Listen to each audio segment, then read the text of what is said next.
Welcome to the shop. So you're playing around with some of your, let's say, second planes, and you really want to get more into aerobatics, or you have a flat foamy and you're like, you know what, I want a larger purpose-built 3D plane. This might be a great option for you. So in this video, I'm going to go over this, the Avios ExtraNG from HobbyKing. It is a 63-inch plane, 1600 millimeters, 6S. It's a big airplane that has just massive performance, purpose-built for aerobatics as well as 3D applications. I'm not a super fancy 3D guy. I'm not an expert at that even remotely. I can do a couple moves, which I'll show off, but just to kind of go from that perspective, for me, I'm not a fantastic 3D guy, but would this plane be something that I think would be of value? Well, let's talk about that. In this video, I'm going to go through the parts, assembly, Maiden, fly the heck out of the best I can, and then we'll come back and summarize a little bit for you. So, if you have any questions, leave a comment. If you like this stuff, hit that like button. It does really help me out. There are links in the description below for the plane on the HobbyKing website, as well as links to all the pieces and parts I use while assembling, and those are all those Amazon links that'll be on the bottom. Stick around. Everything is lightweight as possible. This is a hollow wing. Not completely hollow, but they've lightened things as much as they can. The servos, significantly beefier than your standard, little micro servos. There's, again, purpose-built for doing 3D applications. I'm not a super 3D guy. I like aerobatics and some 3D, so I'll show it off as much as I can. There is some work involved. We've got to do some gluing. Glue on this surface here. We've got to install the motor, install the wheels in the wheel pants, so on and so forth. Carbon fiber wing tube, which is made exceptionally well. It is super lightweight. And I just, again, as I've said, everything about this plane, the design of it, the pieces and parts are for, heavy-duty 3D flying, and I'm sure this thing will perform well. I've already seen a lot of videos. You all have too. I'm sure it's going to perform well. Bottom of the rudder has this plastic piece. It's screwed on with 3 screws. Remove that. Shove the tail wheel in place, and then you're going to put those screws back in there, and now that is in place.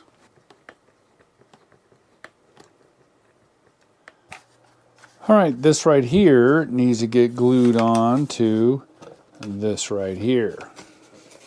So what I'm going to do is first clean this surface with some alcohol to get off any kind of possible mold release kind of stuff that prevents foam tack is what I'm going to use. Then I'm going to put a decent amount of it here and here, and try not to get it in the hinges, and then apply it, basically stick it together. All right, I'm gonna put and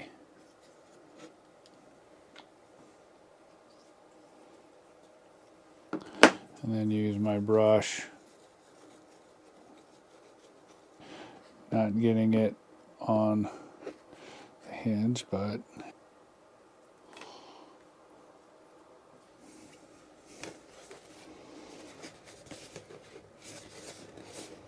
I'm going to apply this 12 millimeter self-tapping screw right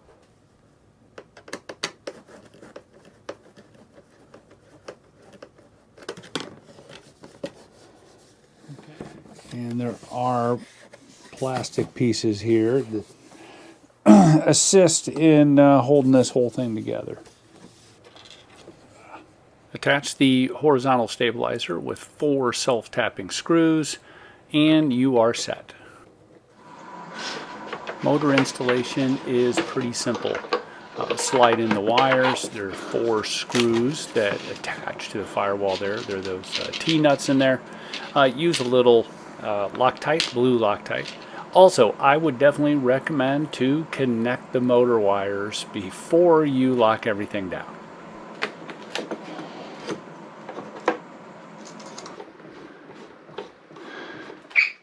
The cowl just slides on the front, and there are 3 machine screws that screw into some blind nuts. Putting the wheels in the wheel pants was simple. Attaching it to the landing gear was simple. But in the directions it says use a self-tapping screw to attach the cowl to the landing gear itself. Well, that's not true. It's a machine screw, and there it is. Landing gear attaches with 4 screws. I did use just a dot of blue Loctite. One thing about this landing gear, it's a little, not flimsy, but it bends easy, so be careful. Next is the servo arms and push rods for the elevator rudder.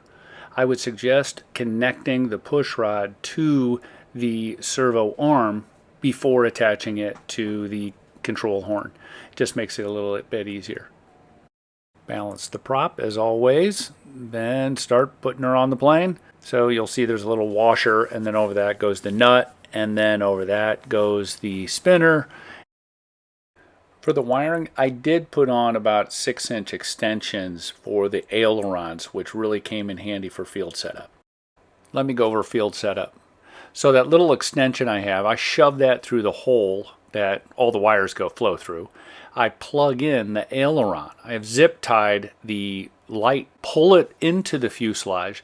So now nothing's going to bind up. Remove the little nut that retains the wing, slide the wing in place, put the nut back on, and I'm good to go. For the other wing, same thing, except shove that carbon fiber spar all the way in as far as you can go before inserting the wing.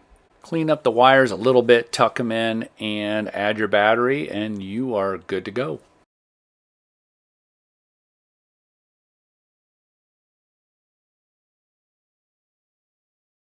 Alright, get her up and trim her out. Test a few things. Don't have the gyro on right now. I'll flip that on here in a little bit. Let's see. She wants to... She wants to climb a little bit.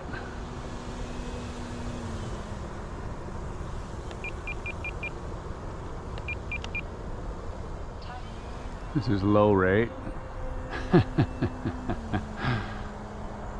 Alright.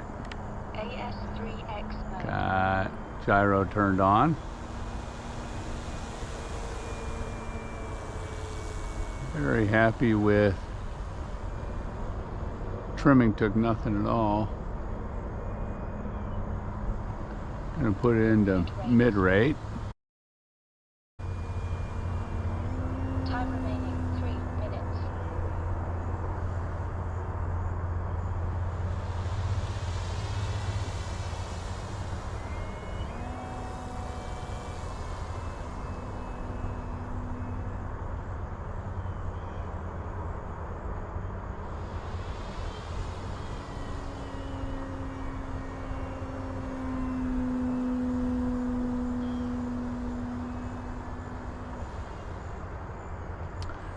Let's check how I got the CG set up.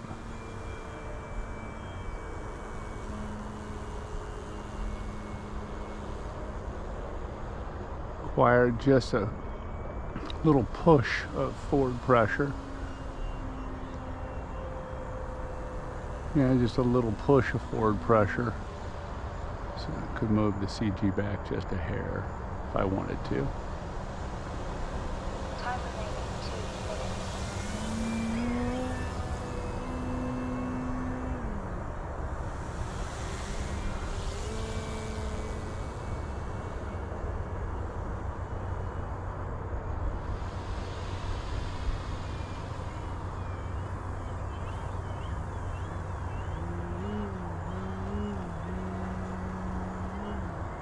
Do a little Harrier up high.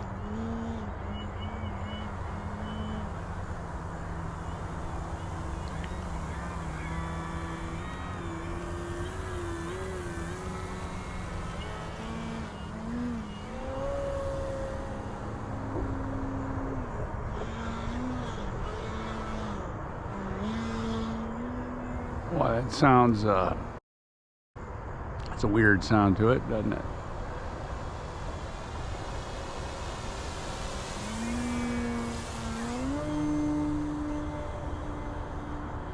think it's got enough.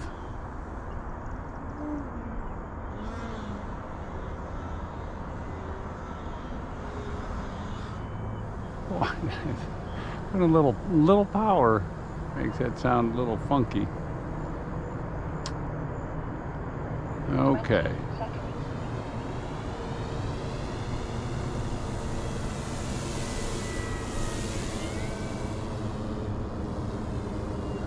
Let's bring her in. Check out the battery.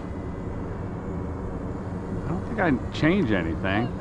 Putting it into low rates for land in here.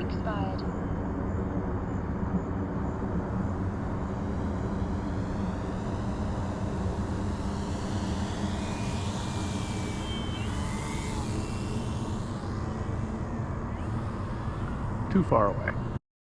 She floats a little bit. I think I'm okay on battery with this size battery in there. I think I got a 4000. I'm not really pressing the battery very hard.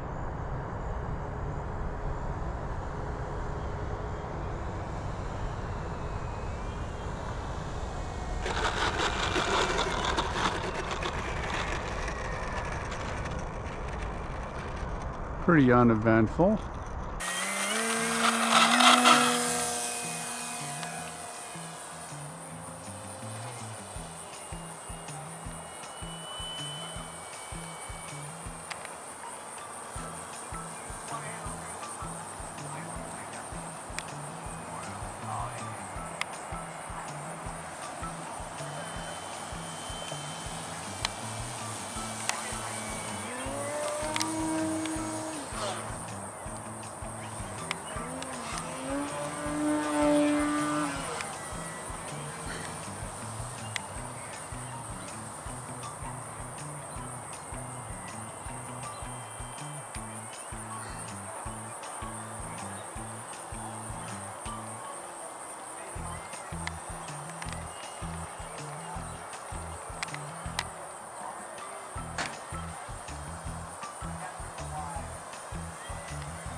Welcome back. Let's summarize.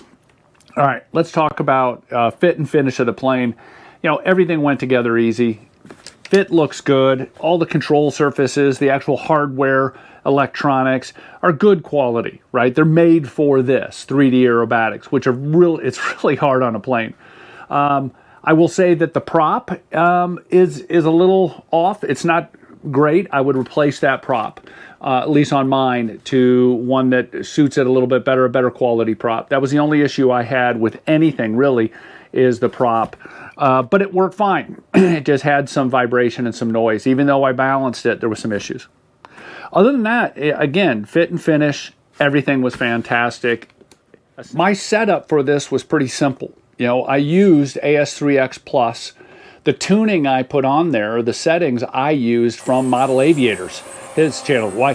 I'm not going to reinvent it. Adam's done all the work, so I just took what he did and put it on this. I will say that Adam, his rates are, I can't control those rates. So in here, I did kind of a middle rate. I'll show you my rates as what I had on this for most of, it was my mid rate. And I could do most of my 3D aerobatics on that. To get in a knife edge spin, I had to go full rate. But I'll show you my mid rates on my setup sheet, and you know, at least give you a place to go from there. Also, I was using the Turnigy, both the 4500 and the 3000. The 4500 is a high voltage, so it weighed less than my normal 4000s. The 3000, I really enjoyed flying this plane on a 3000 versus the heavier packs. It just, to me, it was easier to fly. Yes, I only had a 4.5 minute flight time versus 5. Like that matters. Anyway, let's talk about the real thing, right? The flyability. This plane is, as I've said 100 times, it's purpose-built for 3D applications, 3D flying.